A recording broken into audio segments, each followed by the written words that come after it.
It was a good day. It was the perfect day for a long run on the beach, a hot shower, and then soccer on TV. San Diego State was on in the morning and USC was on in the afternoon. I put on my sneakers, walked out the back door of my house, and turned south. After reaching the 5-mile marker, I turned back toward home. The run cleared the cobwebs from my mind, and by mile 8 I had completely forgotten about the last work week. La Jolla was beautiful this time of year. Half the country is covered in snow and I'm running on the beach in shorts.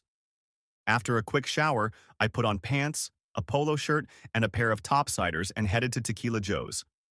By the time I got to Tequila Joe's, San Diego State was already one touchdown ahead. I loved the place. There were 4 big TVs with different games on each, good food, and the waitresses were friendly, and not too pushy. Margot was my favorite. Cute, compact, and she always had a smile for this old guy. She was too young, and I had no intentions with her. But just a warm smile made my weekend better. I spent many Saturdays here watching soccer, and a few Sundays too. The San Diego State team controlled the game, moved the ball well, and scored. The defense was holding up as well. My chicken salad lunch was a thing of the past, and I had just ordered a second beer. The San Diego State team was running another score when he walked in. I didn't see him, but he saw me. He headed straight for my table. As he approached my table, I was surprised to notice him. Then he spoke words I hoped I would never hear again. "Hello, Father." Those words shocked me. It had once been such a joy to hear those words, but those times were long gone. Now those words just cut. I looked at the boy. Damn it, he wasn't a boy anymore. He was over 21 now. It had been 5 long years since I'd last seen him. When I'd left, Robert had been 16 years old and had just started shaving. He had matured a little. He had gotten older and put on muscle. He was a young man now. I said, "Hello, Robert." "Tell me why," he hissed. Hundreds of times, looking at hundreds of sunsets, I remembered what I would say if this encounter ever happened, but now I couldn't remember the words. I looked at Robert. There was anger in his eyes. He stood with his fists clenched and his knuckles were white. I realized that if I stood up, he would probably knock me down, so I stayed seated. I felt genuinely sorry for the boy. I didn't want to hurt him. Hell, I'd hurt him enough as it was. He and his brothers must have had a rough time in the last half-decade. I said the only thing I could think of, the truth. "I'm not your father." "What?" he asked. "I suppose you're asking why I abandoned you, your brothers, and your mother 5 years ago. The reason is that I am not your father." This stunned him, confused him, and he unclenched his fists. Confusion was reflected on his face, and I could tell that statement rocked his world. The missing pieces were falling into place.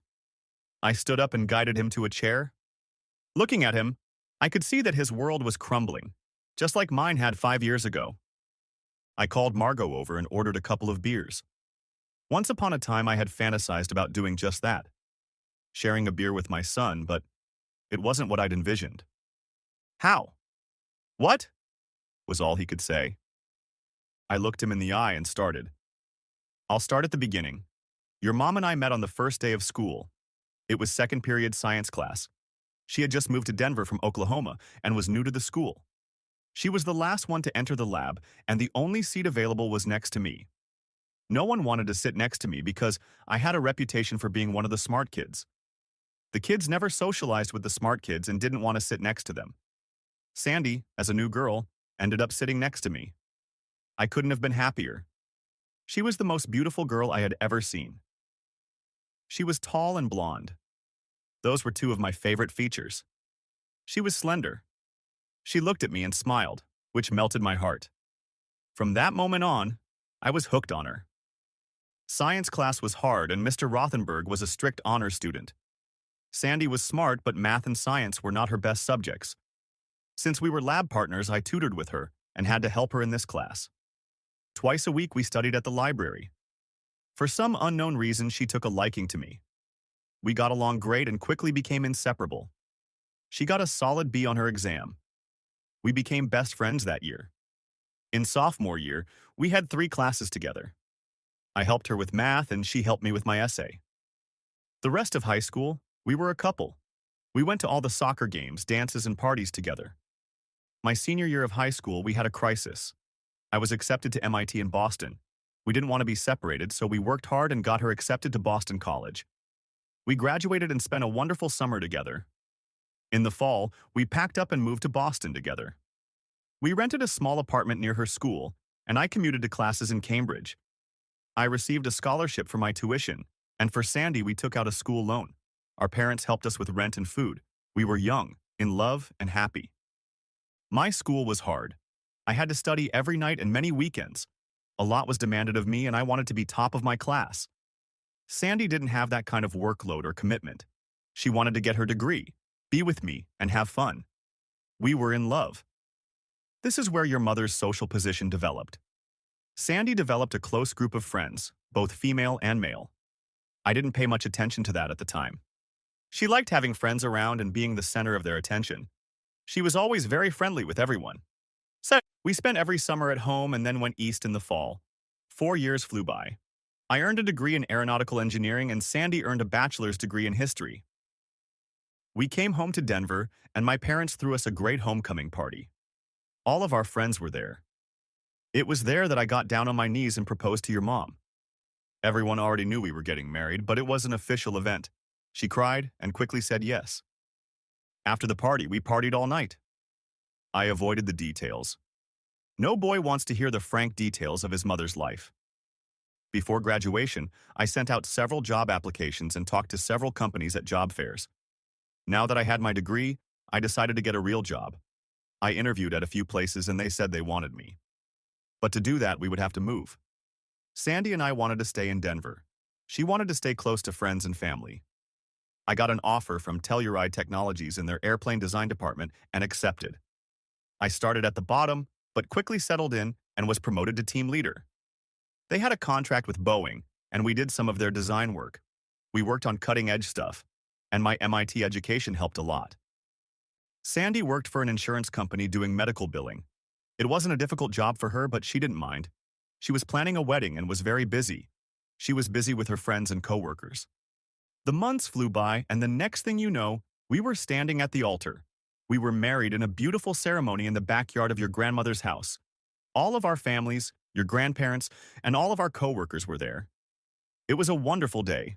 I still have memories of that day. You've seen the pictures? I thought she was the best thing that ever happened to me. For an MIT grad, I was clueless. We rented a small apartment and set up house. Robert absorbed it all. I'm sure he had heard these stories before, but now he was listening intently, trying to find the pieces that were missing from his personal puzzle. I continued. At work, I started to get noticed. One day I was called into my supervisor's office and asked if I wanted to move to a new division. There were several other people with us. I thought it was strange that my boss didn't introduce us to each other. I found out later that they were from the government, very high up in the Air Force. I asked a couple questions about what we would be working on, but he just brushed them off. He didn't give me any idea what the future would be like, but he said I'd love it and that I'd get a pay raise. I agreed. I filled out a bunch of forms from these two guys. When I got home, I told Sandy that I had just been promoted, and we celebrated. The following Monday, I showed up for work and was given a report on a project called Have Blue. I was supposed to start working on new technology for the Air Force. Technically, we said we were working on reducing the cross-section of radar signatures while increasing combat capabilities. Today, we call that work stealth. It was very secret work. It was fun, but it took a toll on Sandy and me. Sandy supported me, and we made love every chance we got. She never turned me down. But sometimes I had to work late, and she had to entertain herself on her own. She had a group of friends from work and would stop by on her way home from work to have a couple drinks. I wasn't worried. I knew most of her coworkers, and for the most part, they weren't bad people. When I got home, she was already waiting for me. In retrospect, I think I should have been more considerate. 3 months after I started, Sandy called me at work and told me she was pregnant. I was ecstatic. I was going to be a father. I called my mom, my sister, and everyone else I could think of. I came home right away and we celebrated again. We stayed up late into the night and planned everything down to college for our baby. Over the next few months, we painted the nursery room and prepared for the arrival of our family. A few months later, you came along. I was in the delivery room and watched you come into the world. I think it was the happiest day of my life. You were gorgeous. 2 arms, 2 legs, a beautiful face, and a loud cry. Robert just listened. I looked over and caught Margot's gaze. She was right next to me. Was she listening? Did it matter? She brought out 2 more mugs of beer. We were discussing names. I have to say, I debated names.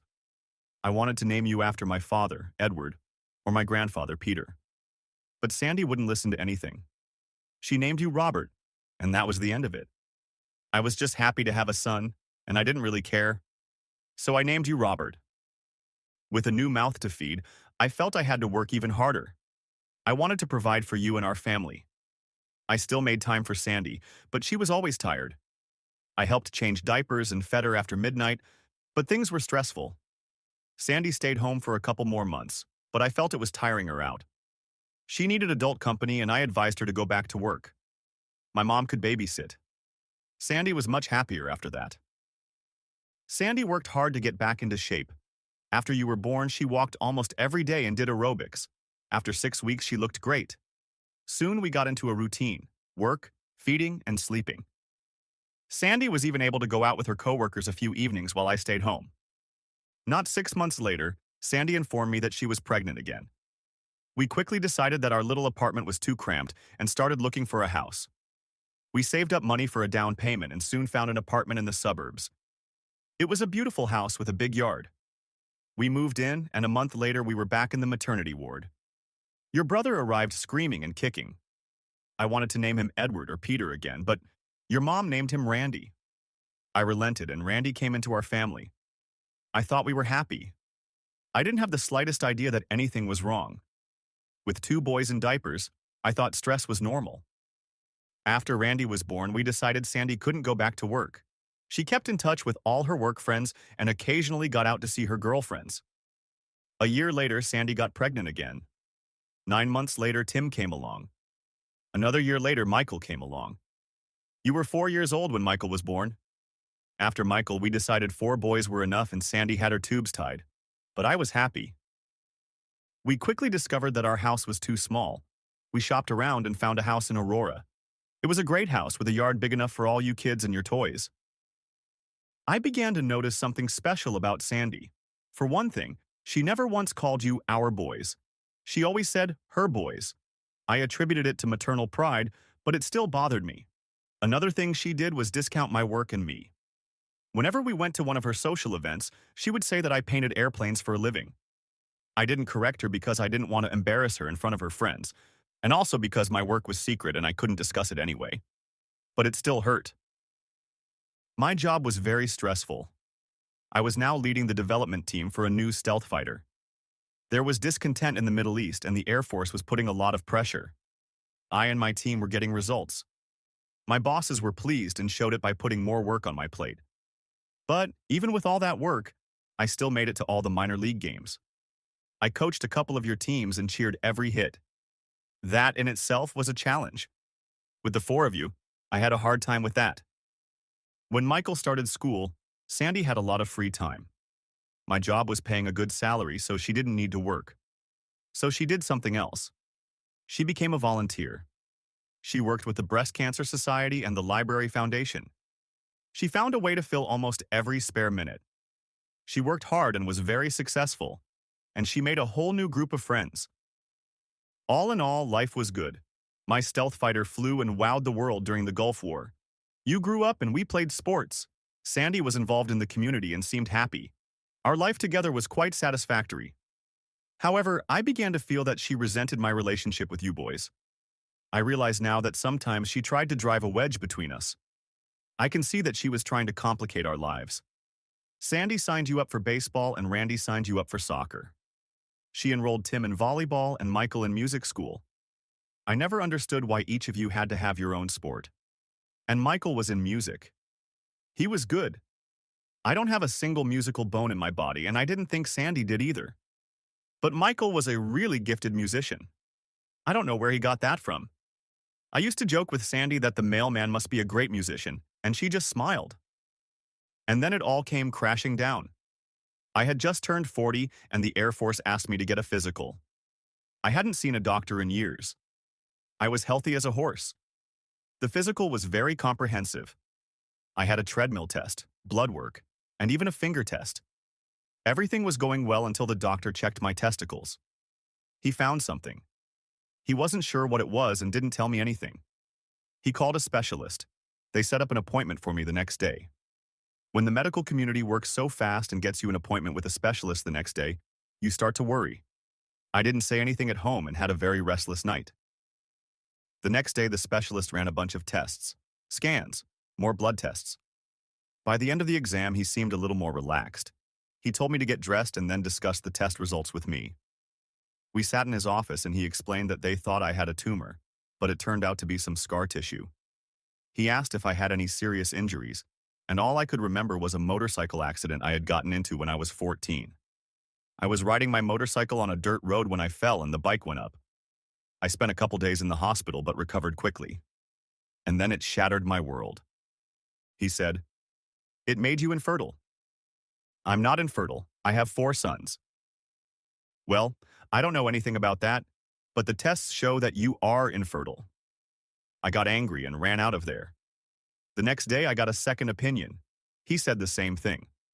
I was infertile. The next day, I got a third opinion. Same thing. On the 4th day, I went to another one for proof. I took all 4 of you to the doctor. I told you and Sandy that we were getting flu shots, but we were actually taking DNA tests. I looked at Robert. I asked if he remembered that day. He nodded affirmatively. There were tears in his eyes. 2 weeks later, I got the results. I didn't think it could get any worse, but it turned out to be even worse. Not only were the 4 of you not mine, but each of you had a different father. I was devastated. I went to the nearest bar and sat down. I pondered the meaning of it all. I had questions, but no answers. I tried to remember any clue, but I couldn't find any. My entire married life was a lie. Who was I married to? When? How? Where? After 3 double shots of single malt scotch, I called a cab and went home. The next day, I got up early, hungover, and drove to work. I couldn't think, I couldn't concentrate, and I couldn't even talk. My team noticed this and sent me home early. Sandy made dinner that night. I remember it like it was yesterday. All you boys were at a high school basketball game. She put on a blue dress and made spaghetti. We drank Chianti. I sat across from Sandy. I looked at her and wondered. I couldn't bring myself to ask. I looked at her with new eyes. I looked closer, and I didn't like what I saw. I saw evil. I saw ugliness. I felt sick. She asked me what was wrong. I couldn't answer. I ran to the bathroom and threw up. I threw up from dinner. I threw up lunch. I threw up my past, everything. I threw up until there was nothing left. Then I threw up blood. In that toilet, I saw my life and my future. Sandy asked if she should call a doctor. I replied, "No, just leave me alone." She was concerned. Now? Now she was concerned? I threw up again. Sandy took me to the spare bed and laid me down. I cried all night. When I got up, it was still dark.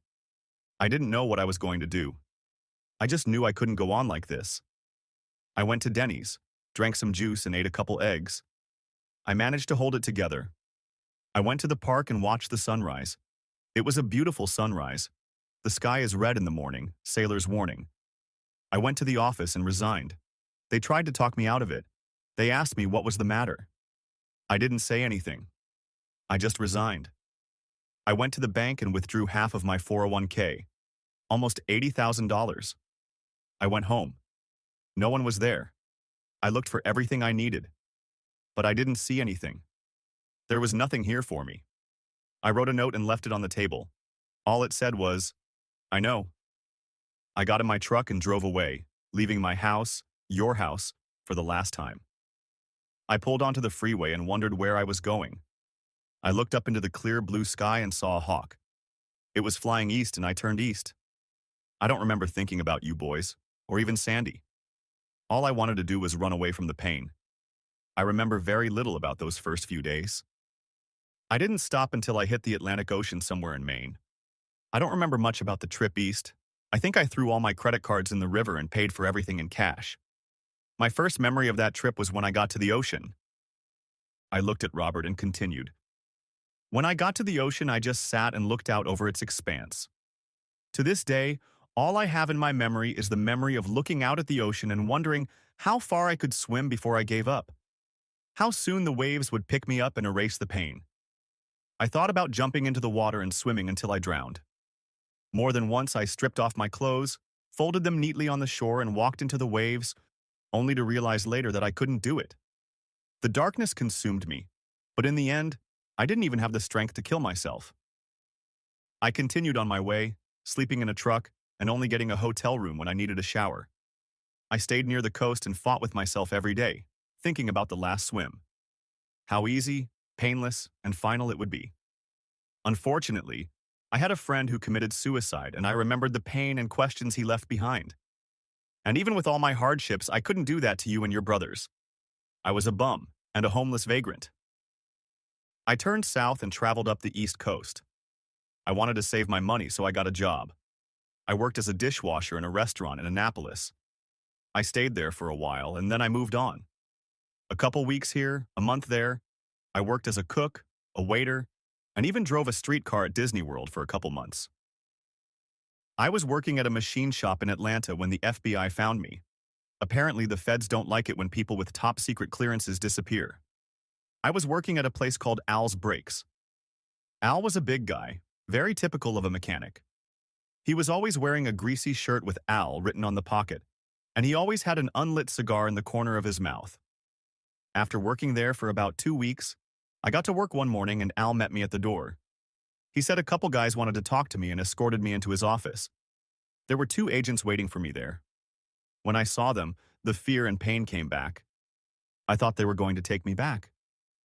I wondered if I should leave, but before I could turn around, one of the agents spoke.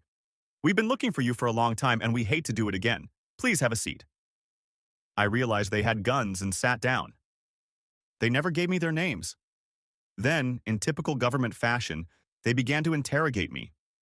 It would have been better to say, interrogate. I had dealt with the feds and security many times before, and they no longer intimidated me as much as they used to. They asked what happened and why I left. I replied that my wife and I had a disagreement and that I could no longer live with her. After some wrangling, they left it at that. The taller one stated that he would inform the government that he had found me. I asked if they were going to inform my wife, and he said, no. They were not interested in my wife. I was sure they knew the reason for my departure. They reminded me of my non-disclosure agreements and gave me the usual implied threats. I thanked them, and they left. As I was leaving, the shorter agent turned and said, "I understand. I'm sorry." I saw the pain in his eyes. I nodded and nothing more was said. Back to work, Al had me work on the brakes. I guess Al didn't trust me after that, and I left after a week. I always assumed the feds were watching me after that, and every once in a while one of them would show up to check up on me. I guess they just wanted to make sure I wasn't divulging any secrets. I had my own problems. I hardly talked to anyone. I can't remember a single conversation I've had since I left. Talking to someone or passing on their secrets was far from easy. I was damaged. I think people saw that and left me alone. I stayed on the East Coast for about a year and then headed west. New Orleans, Houston, Kansas City, Phoenix, and then the Pacific. Worked a little bit. Did a little thinking, a lot of crying. I tried to remember anything from our past, what was said, what was missed. No one. But I couldn't. I remembered every conversation with her, every insult. What had I done wrong? Every good moment, every bad moment. I didn't notice it. I wondered how you boys were doing. I missed you. But I couldn't look you in the eye with what I now knew. By the end of the second year, the pain had subsided a little. I only cried at night. Some days 10 minutes of peace was enough for me. I began to piece together everything related to our past. Sandy had a coworker named Robert. I met him a couple times. Asshole. I never liked him, and at the time, I couldn't tell you why. I dated another coworker named Randy. Same thing. She had a close friend named Susan, and I remembered that her boyfriend's name was Michael. I remembered Susan saying he was good on the guitar. He played in a rock band somewhere. Each memory killed me more. The facts were revealed, but the reasons behind them were not. Did she do this on purpose? Why the names? I was in the pits of hell. On the West Coast, I began to find a new peace. I found that I enjoyed watching the sunset over the ocean. I would find a spot in the evening and watch the waves and the sun until dark. I watched hundreds of these sunsets. Each one was unique. Each one gave me time to think, time to remember. I felt like I was healing. Perhaps the reasons for this will never be revealed. I ended up in Seattle. I was working as a waiter at a family restaurant when things changed again. A couple guys came in. They looked like nerds, with pocket protectors and everything. They laid out a blueprint of an airplane. I threw a quick glance at it. A small executive jet. While I waited for them to order, I took a closer look at the blueprint. They placed the order, and I said, "The air intakes are wrong." "What?" I said. "If you change the air intakes, you can increase the power of the engine." "How do you know?" one of them replied. "Just a lucky guess." I took a napkin, put it on the drawing, drew the engines, and changed the air intakes. I pulled out a piece of paper and did some quick calculations. Just by doing this, you'll increase performance by about 23%. They were at a loss for words. The chassis is wrong too. I left to give water to table 5. When I brought them lunch, they didn't say a word, but they left a good tip. The next day, I waited for my tables again. It was crowded at lunchtime and I was bustling around. A guy in a suit comes in and sits down in my area. I bring him an iced tea and ask him what he would like. He pulls out a blueprint. I notice it has my reception changes added to it. "Did you make this?" he asks. "Yes." "You say the gear is wrong too." "Yes." "Can we talk?" "Are you going to order something?" "Your modification will increase productivity by 22.7%. You were very close in your calculations." "I guess I'm behind on the practice." "Can we talk?" "Not now, I'm busy." "Maybe later? It's important." "Okay, I get off work at 4. Be here then." At 4, he was waiting at the door. He introduced himself as Brad Linsky, asked about my history, and I told him I'd done a little airplane work in another life. He wanted more, but I didn't offer anything else. We discussed landing gear. Then he told me all about it. He and some partners were developing a new executive-class airplane. They had funding and firm orders when the airplane was ready. With my modifications to the landing gear, the airplane could become profitable. They wanted more of what I had to offer. I told him I needed to think about it. I didn't know if I was ready to go back to life. I thought long and hard over a week. Would my past life come up? Was it a problem? Did I have any pain left? I sat on Pike's Pier and watched the boats come and go. I admired the sunset over the sound. I decided to call him. The next day, Brad met me at the restaurant and a limo took us to the airport. An hour later, we were already seated on a Citation airplane bound for San Diego. On the plane, I looked over a few more drawings of their executive jet and made a couple more suggestions. Brad was taking lots of notes. I told Brad about my jet design history. My family life was not discussed. In San Diego, we met with a couple of attorneys, drew up a contract, and the next thing I knew, I was a partner. My ideas were incorporated into the airplane, and some were sent to the patent office for registration. A month later, we were ready to begin the serious work of finalizing the airplane. I had to move to San Diego to keep up. One day, the feds stopped by to talk to us. They were the same 2 guys that had been in Atlanta, as well as an Air Force engineer I had worked with before. They looked at what I was doing and read the confidentiality agreement. They weren't happy, but they couldn't stop me. Work was in full swing when we got a call from Airbus. They wanted to use my ideas in their next-generation passenger airplanes. Then Boeing called. We licensed the systems, and the money started coming in. Every airplane we built brought us serious royalties. A year later, I bought a house on the beach, and now I could sit and watch sunsets from my back porch every day. I realized that getting back to work, doing what I love, being in demand was what I needed to get my life back. I've been here for almost 2 years now. We've turned the company into something respectable, something of value. I buried myself in my work. I haven't had anyone in my life for the last 5 years. This monologue is the biggest thing I've said in the last 5 years. It was lonely. I looked at Robert. There was a look of sadness on his face that was uncharacteristic of his years. As I looked around, I noticed that it had already gotten dark. The sun had already set. The sports bar was very quiet, with only a few people standing around. Margot caught my gaze and quickly averted it. There were tears in her eyes as well. "So, what are we going to do next?" I asked. "I don't know." The tears flowed again. "Does your mom or brothers know you found me?" "They don't even know I was looking for you. No one knows." "What are you going to tell them?" "I don't know. I need to think about it." "There's a beautiful point a half-mile west of here that overlooks the ocean. I've spent many hours there, watching the waves and thinking." I asked him if he had a place to stay, and he said that was fine. Robert got up to leave. He looked about 10 years older than when he entered the house, hunched over, tired. His world had completely changed in just a few hours. I didn't know what to do. Should I hug my father and son? Shake hands? He answered for me by grabbing my shoulders and hugging me. I felt his tears on my neck, and mine on his. Sandy has become a blurry story that I'm constantly trying to keep private.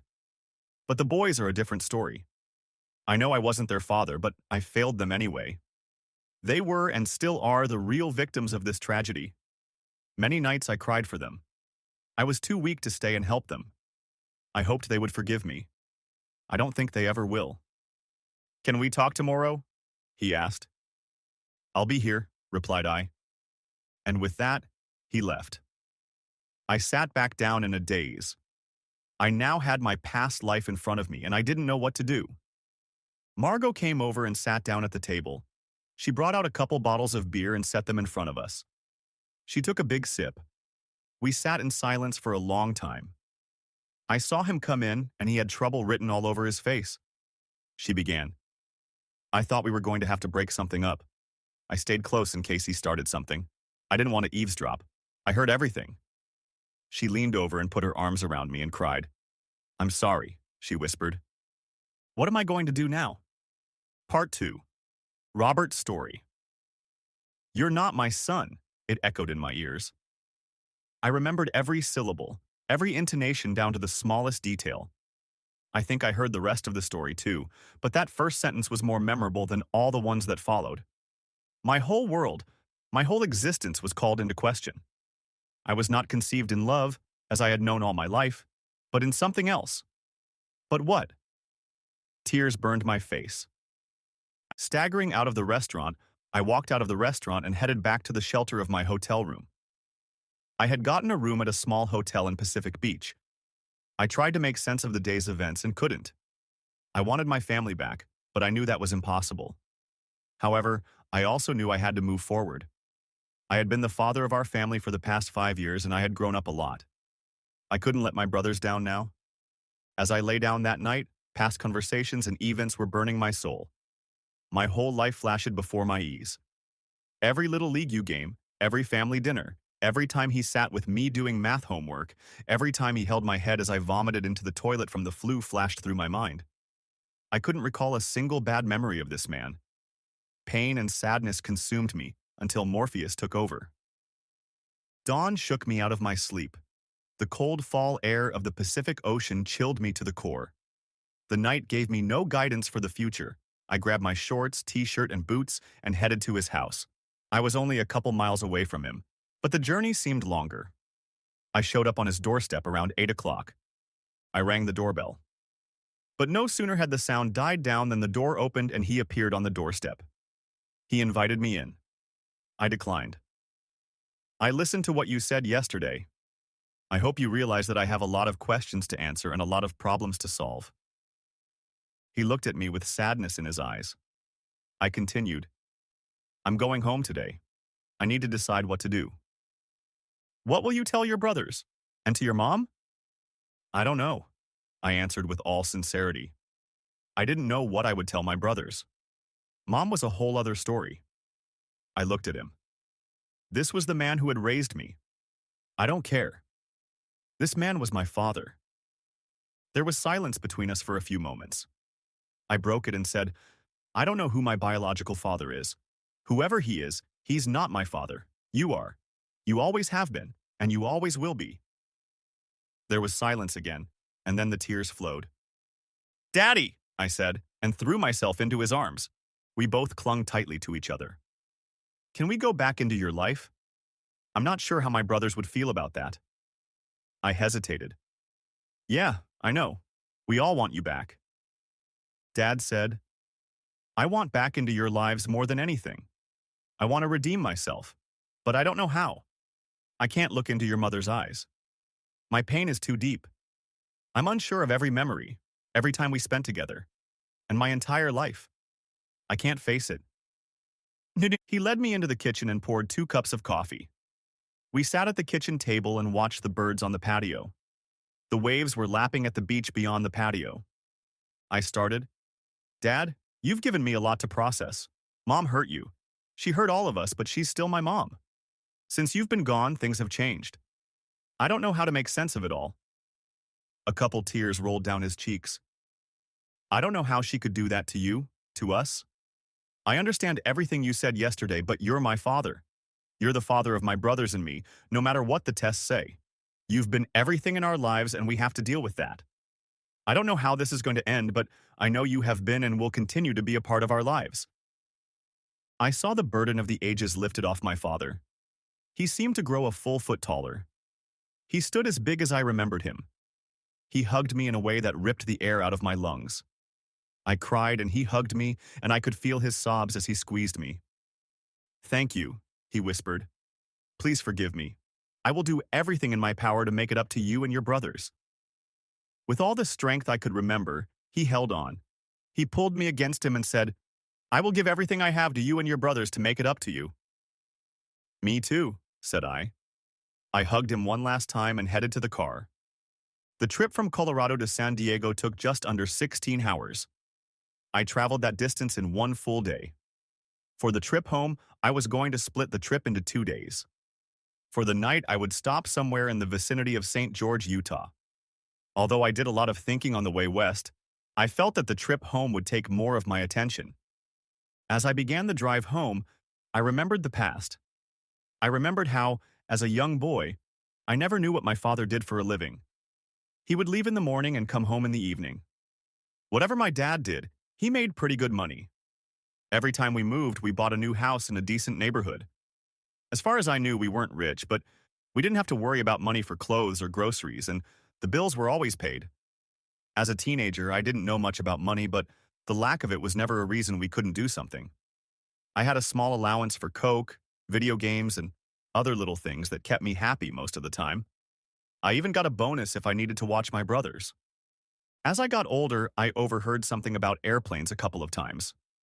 However, I never figured out what exactly he was doing, except that it was military-related and no one was allowed to talk about it. Every few months, someone in uniform would show up for dinner. My brothers and I whispered that Dad was a secret agent. We had fantasies that he would fly off to some exotic place and steal secrets from Russian dictators. He was our hero. Even while working as a secret agent, he still found time to play ball with me. I remembered the day he left. I was only 16. I got home from school early that day.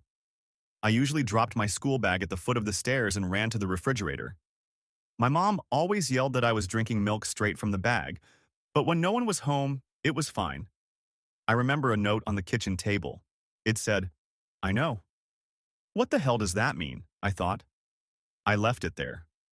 Mom and Dad wouldn't be home for another couple of hours, so I turned on the TV to watch an episode of The Simpsons that I had recorded.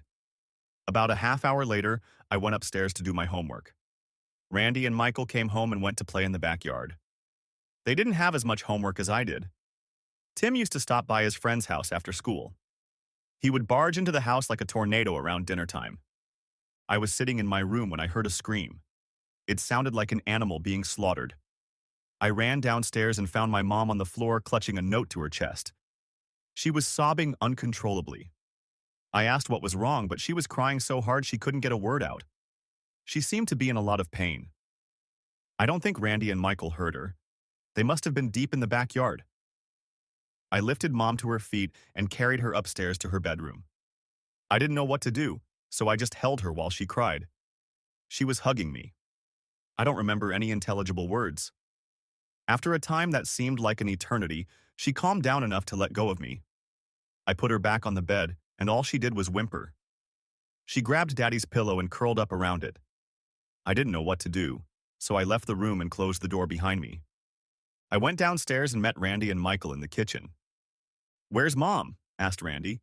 "She's upstairs. I don't think she's feeling well," replied I. "What's for dinner?" Randy returned, not caring about Mom's health. "I don't know." "Let's wait for Dad. He'll know," put in Michael. We waited for about an hour. Randy and Michael pulled out the Xbox and started playing against each other. Tim came home and joined his brothers in the competition. There was yelling and screaming coming from the family room. I went back upstairs to check on Mom. She was still lying curled up on Dad's pillow. "Mom," I whispered. She seemed to be awake. "Mommy," I said a little louder. She stirred and looked up at me with crying eyes. "When is Daddy coming home to make dinner?" I asked. I watched as the tears flowed. "He had to go out of town for a while. Why don't you be the master of the house tonight and make macaroni and cheese for you and your brothers?" she asked in a quiet voice. "Sure, Mom. What about you? Are you going to come down?" "I'm not sure, sweetheart. Are you going to be okay without me?" I was sure I could manage. I made macaroni and cheese all the time. Cooking it for my brothers wouldn't be a problem. I boiled water and boiled the noodles. After 10 minutes, I called my brothers to the table. Conversations around the table centered on the latest Xbox game, who got in a fight at school, and when is the next basketball game. Only a couple of passing remarks concerned the absence of Mom and Dad.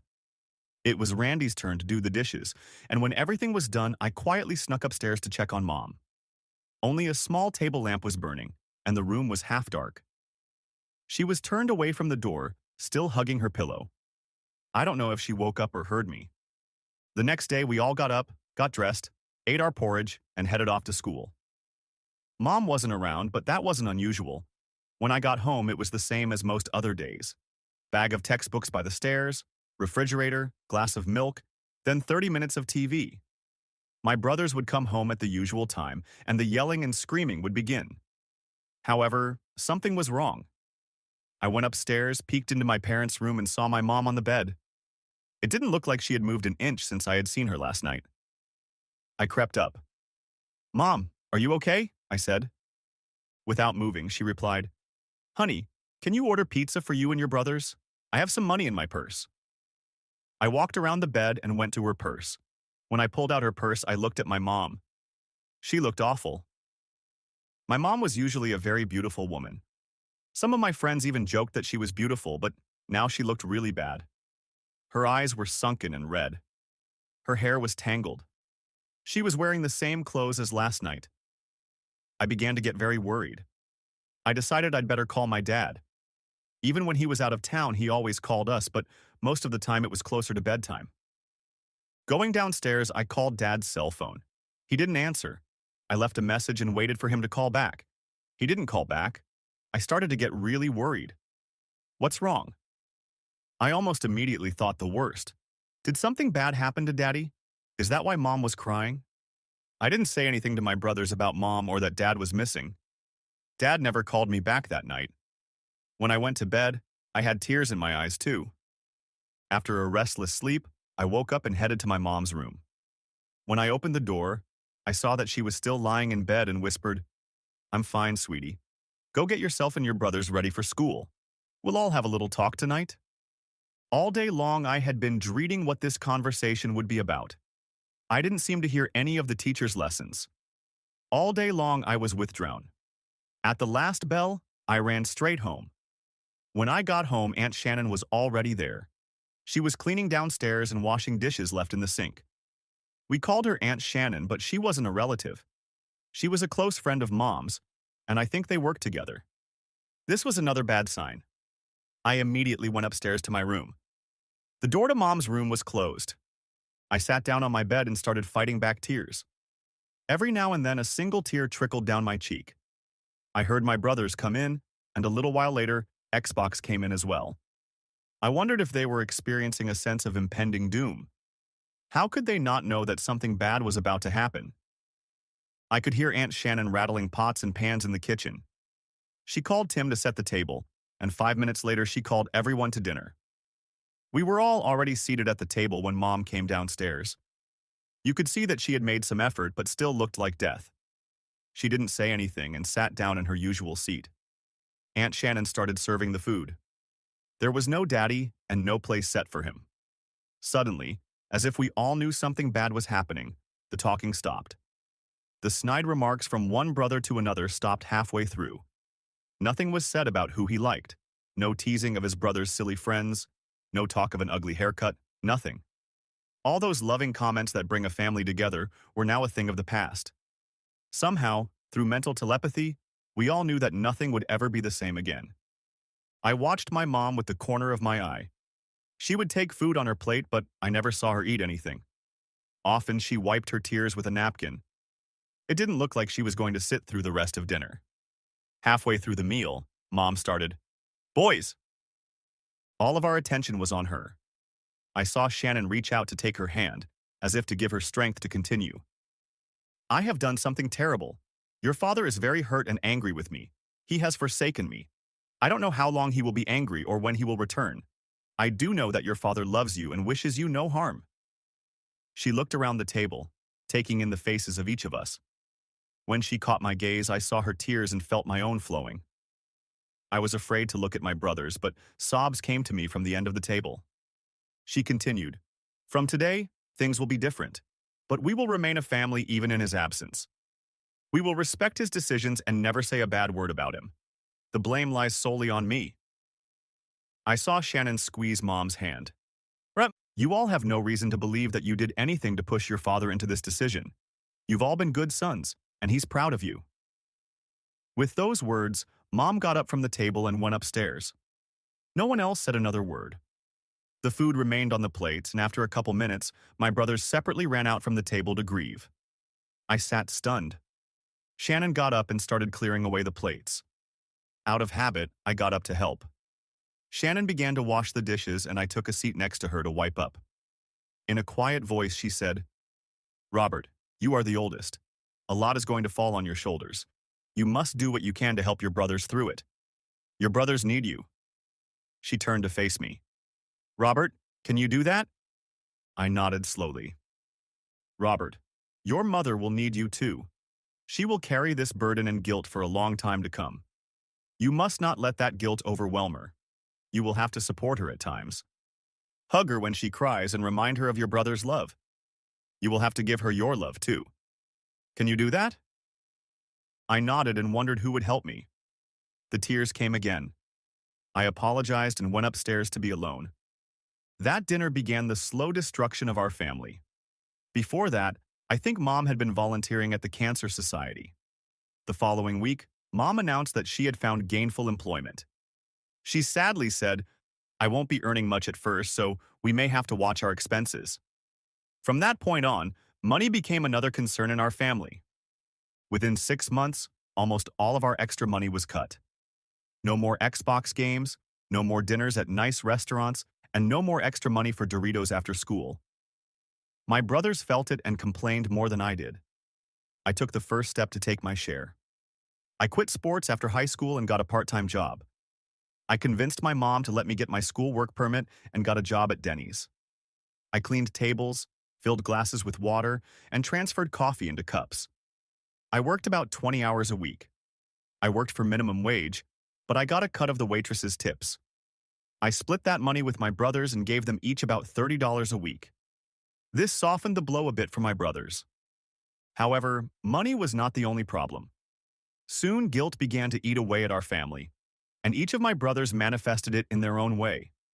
For some reason, my brothers decided that what they did was part of the reason my father left. If only I hadn't gotten that D on my math test. If only I hadn't made that mistake playing shortstop. If only I'd told him how much I loved him. They each found 100 reasons. Unfortunately, so did I. Randy plunged headlong into his studies. From that day on, he never brought home a grade lower than an A.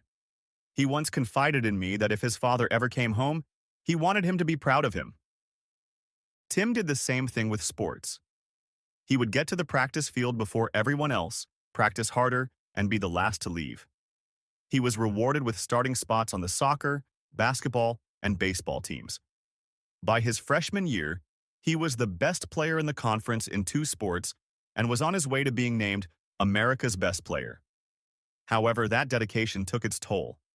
With his looks and the fact that he was a star athlete, he didn't even have a girlfriend. He couldn't afford to waste time on that. With Michael, things were different. For the first couple years, Michael played guitar. He would lock himself in his room and play songs he heard on the radio. He played pretty well. But when he turned 13, he started to change. He started hanging out with some not-so-good kids. These kids had a reputation for getting into trouble. By the time he was 14, I'm pretty sure Michael was smoking. More than once, he came home with bloodshot eyes and staggered. I tried to talk to him, but he just brushed me off. "You don't own me," he said.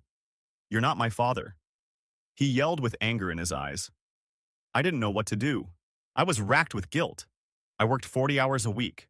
I was promoted to waiter, and I was making good money. I still shared everything with my brothers. With all of this, Mom was becoming more and more withdrawn. I saw a change in her every month. 6 months after dinner, I think she realized that Dad was never coming back. From then on, all she did was work, sometimes 60 hours a week, come home and cook dinner and retire to her room afterward. The sweet mom I once had was fading away, and there was nothing I could do to stop it. Aunt Shannon would stop by about once a month to talk to everyone, but that was the only guest we had in the house. End of part 1. Part 2 may be coming out in 10 hours. Write in the comments if you're waiting for it. Also, give a like under this video and subscribe to my channel. I hope you enjoyed this video.